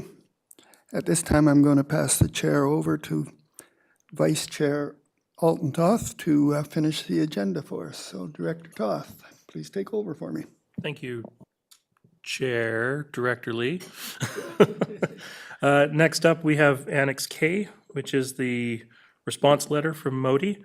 Is there anything that directors would like to do with it or about it? Sort of the most non-answer answer we could ever hope for from a government ministry. But barring that, Director Bax.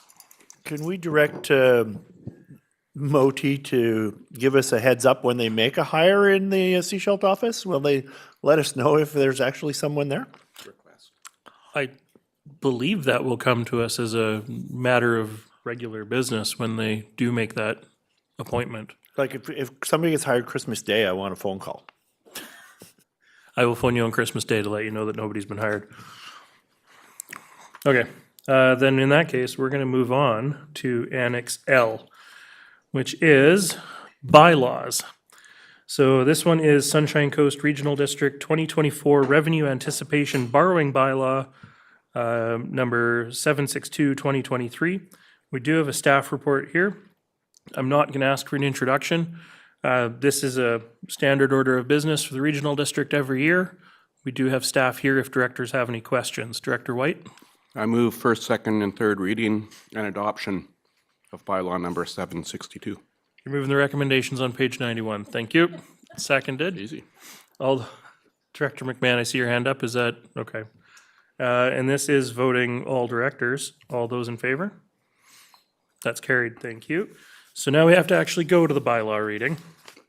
And in trialing our new process here, we can do first, second, and third readings with a single motion. I'm just looking for consensus from directors that nobody is opposed to us doing that. If not, I would look for a motion for first, second, and third reading of Sunshine Coast Regional District Bylaw number 762, bylaw to provide for the borrowing of money in anticipation of revenue. Moved, seconded. Any discussion on the motion? All those in favor? That's carried. And then can I have a motion for adoption of Sunshine Coast Regional District Bylaw number 762? Moved and seconded. Any other discussion? All those in favor? That's carried. Thank you. That takes us to the end of Annex L. Moving on to Annex M, which is Sunshine Coast Regional District Financial Plan Amendment Bylaw number 740.2. This has been amended from the original agenda package. There is a staff report on page 94. Directors, again, it's a housekeeping thing. We wrap up at the end of the year. This is voting all directors. Are there any questions? If not, would somebody like to make the motion on page 94 as presented? Moved and seconded. All those in favor? That's carried. Now, before we do bylaw readings, is anybody opposed to first, second, and third reading in one motion? If not, I will go to the bylaw, which is, sorry, I lost my page number here. On page 99. So we're looking for first, second, and third reading of Sunshine Coast Regional District Bylaw number 740.2, a bylaw to amend the financial plan for the years 2023 to 2027. Do I have a mover? Moved, seconded. Any discussion? All those in favor? That's carried. Now, adoption. Do I have a motion for adoption of Sunshine Coast Regional District Bylaw number 740.2? Moved, seconded. All those in favor? That is also carried. Thank you, directors.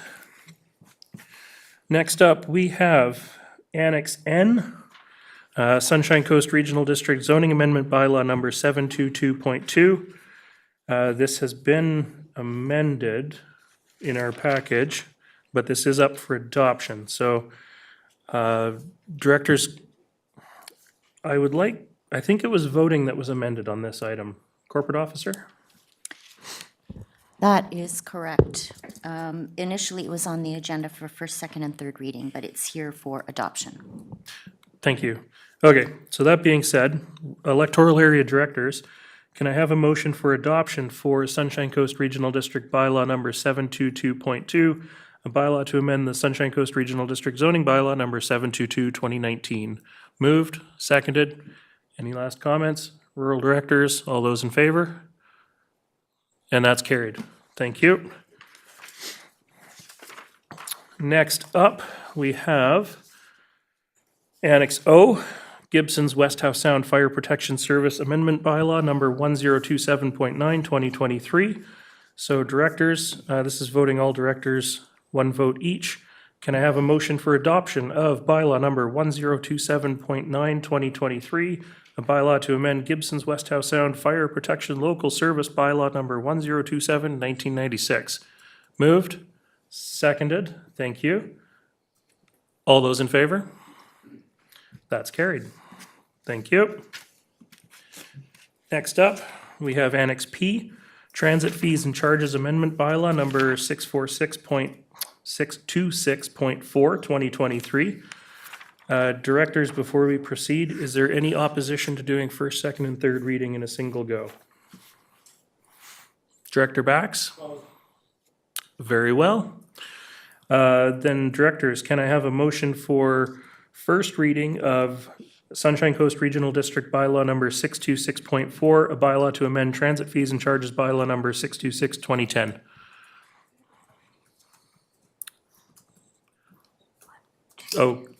Director McMahon?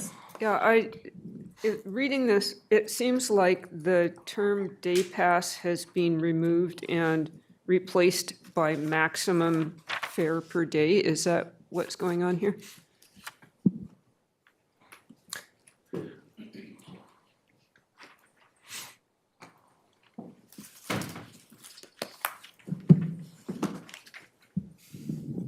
GM Gagnon?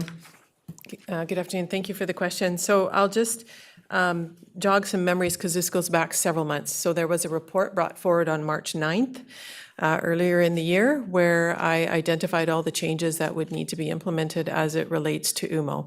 And so because the UMO pass is going to cap at $4, it removes the need for a day pass. So you are correct. The terminology day pass is going to be something that is gone the way of the dodo. Thank you. And in fact, under 2A, it does say delete the definition of day pass in section 2 in its entirety. So I'm actually going to go to Director Bax first because he has his hand up. Director Bax. Is it possible to amend the Schedule A that appears on page 148? No, not in this meeting. Corporate Officer. Not in this meeting. We don't amend bylaws on the fly. So if there's opposition to adopting it, it would have to go back to staff. Follow up, Director Bax. I'd like to oppose the bylaw as it stands and put it back to staff. Okay, well, we don't have anything on the floor yet. Right. Okay. Okay, Director Gabius. Thank you, Chair, and this is probably a question I should have asked back in March, but if there's no more day pass, if someone is paying cash, how would that work if they want to do more than one trip in one day?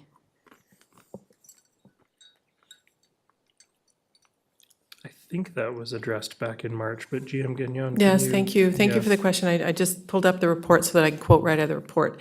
And so the report did basically say that customers that pay cash will need to pay $2 fare every time they get on a bus. Thank you. So I will say that this bylaw comes into force on January 10th and is necessary for the moving forward of UMO.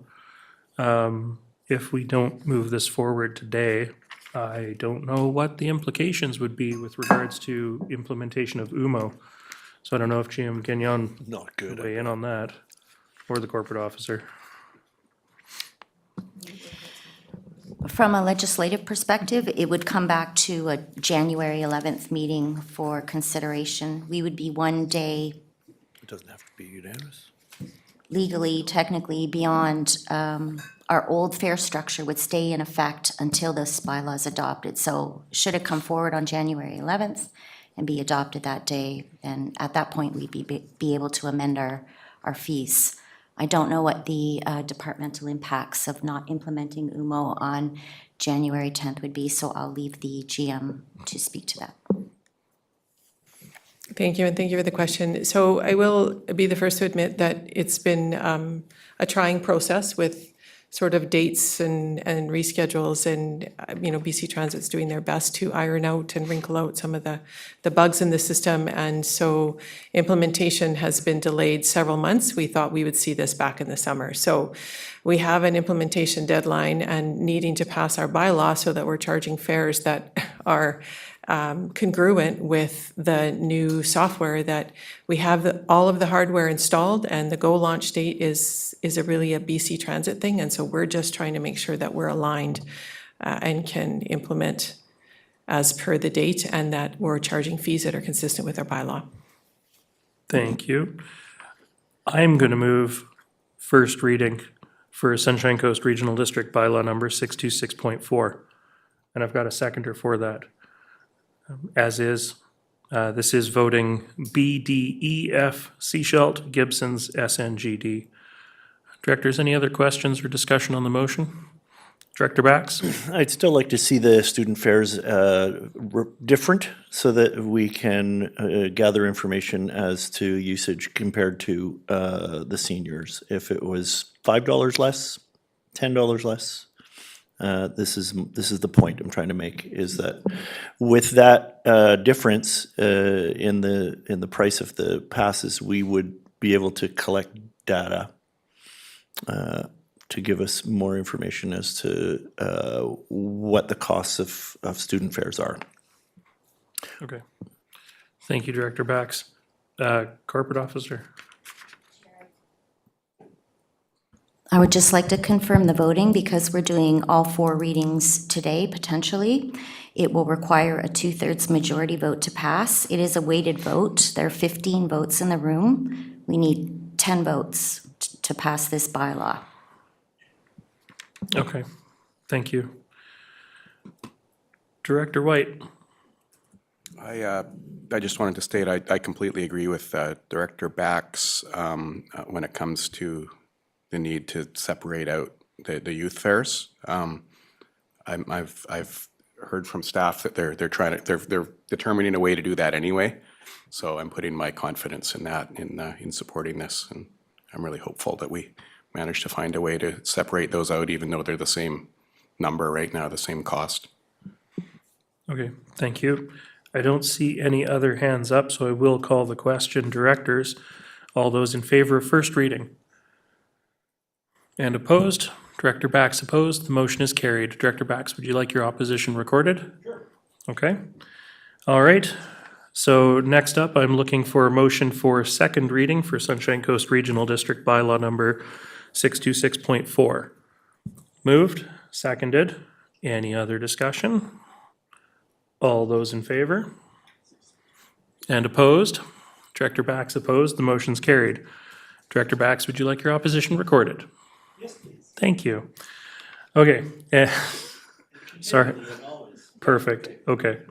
So next up, third reading for bylaw number, Sunshine Coast Regional District bylaw 626.4.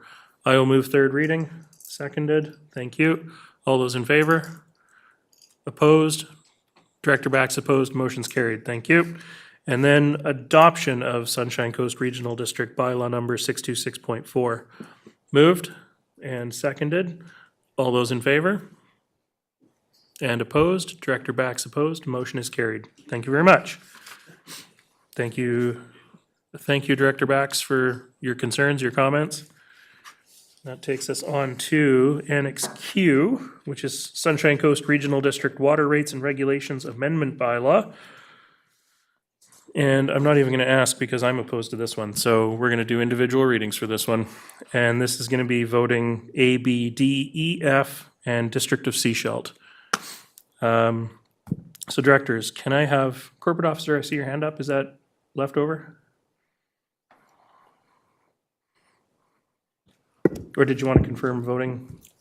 I'm doing some math right now. So this vote, again, we're doing all 4 readings. It'll be a 2/3 majority. We have 17 votes in the room. Um,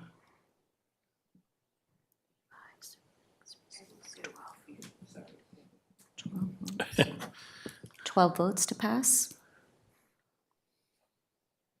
Okay. Okay, and Director White doesn't vote on this, so he's not affecting the weighting of the vote. Okay, directors, can I have a motion for Director McMahon? He's not voting, Director Inkster is gone. My math is wrong, correct. Can I have a 1-minute recess to? It's 13 votes in the room. Okay, perfect. Thank you. Yeah, so you require a 2/3 majority. Which is 7. 8? No, it's gonna be, we're gonna take a 1-minute recess to confirm voting.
Thank you, directors. Welcome back. We have confirmed this. This is 13 votes in the room, 9 votes required to pass.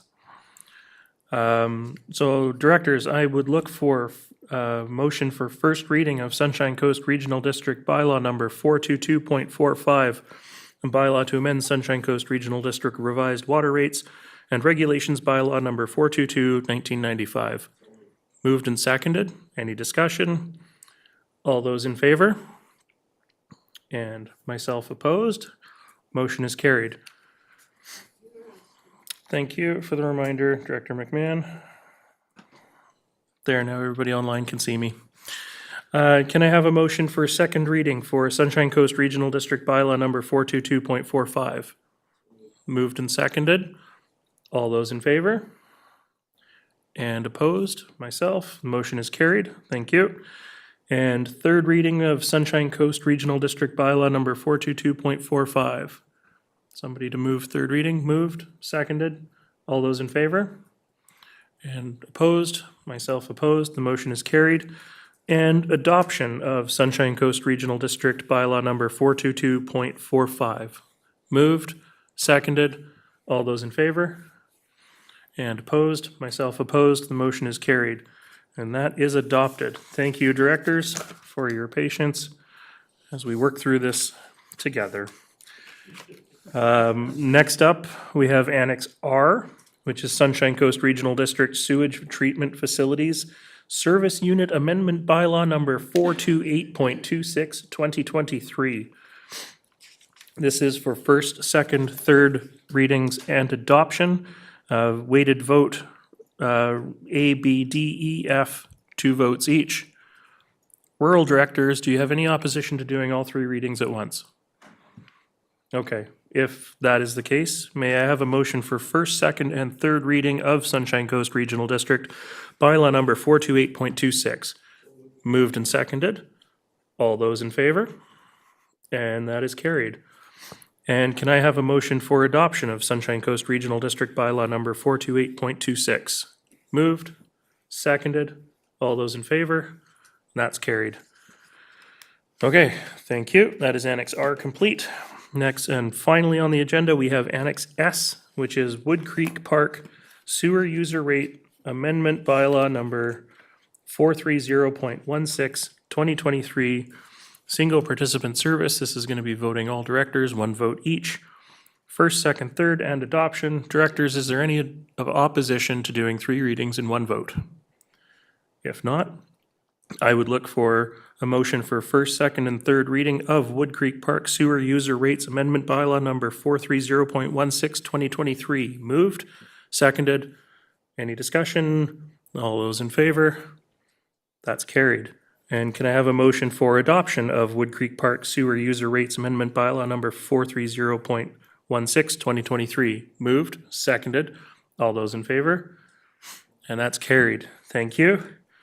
We do not have directors' reports in this meeting. We do have 1 item of new business that was brought to my attention by the CAO. So before we go in camera, I would like to go to the CAO. Thank you very much, Chair. It was brought to my attention today that while he hasn't wrapped up with us completely, this is the final day in the office this year for Mark Brown, who has been graciously working alongside us since March. Mark was kind enough to come in as Acting General Manager of Infrastructure Services on very short notice and for an indeterminate length of time. At the time, I think I made a commitment to Mark that it wouldn't be long, and all the plans he had for the summer and fall would probably not be impacted at all by the short time he'd be with us.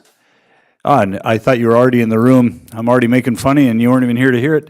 As the time went by, Mark graciously changed his schedule. He has been with us all throughout.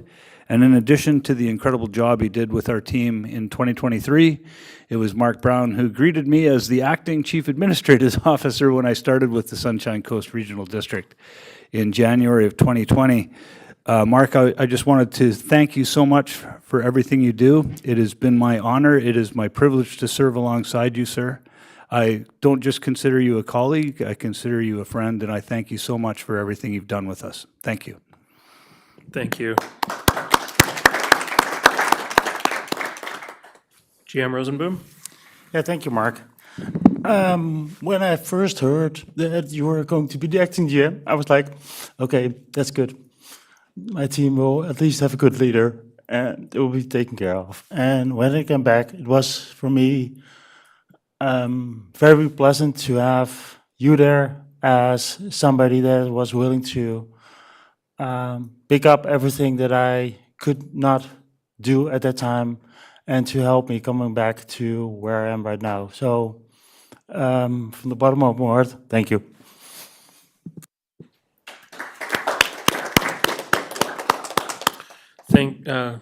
Chair Lee. Thank you, Mark, for coming and helping us out with this. It was very much appreciated, and I'll tell you, I personally was happy to see you back here, and hopefully we'll corral you again next time we're in trouble, which probably, hopefully it's not going to happen, but we sure can't bet on those kind of things. Anyways, on behalf of the board, I want to tell you how much we appreciate you coming and doing that. And I know you give up your summer for us, and it's a tough thing to do, but thank you. Well, it's been a pleasure.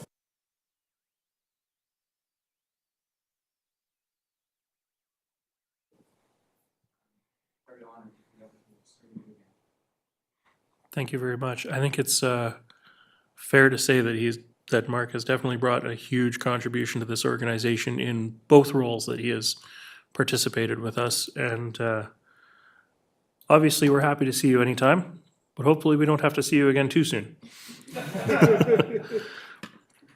All right. With that, we do have an in-camera session today. So I would ask for a motion that the public be excluded from attendance at the meeting in accordance with Section 90, subsection 1, A, C, and K of the Community Charter. Moved and seconded. All those in favor? That's carried. Thank you very much. Do we have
and welcome back to the regularly scheduled board meeting of December the 14th, 2023. Just before I call for a motion to adjourn, I'd like to wish everybody a happy holidays and Merry Christmas. We didn't get to do director's reports, so I'll take advantage of that opportunity now. And with that, can I have a motion to adjourn? Moved and seconded. All those in favor? That's carried. Thank you very much. We'll see you in the new year.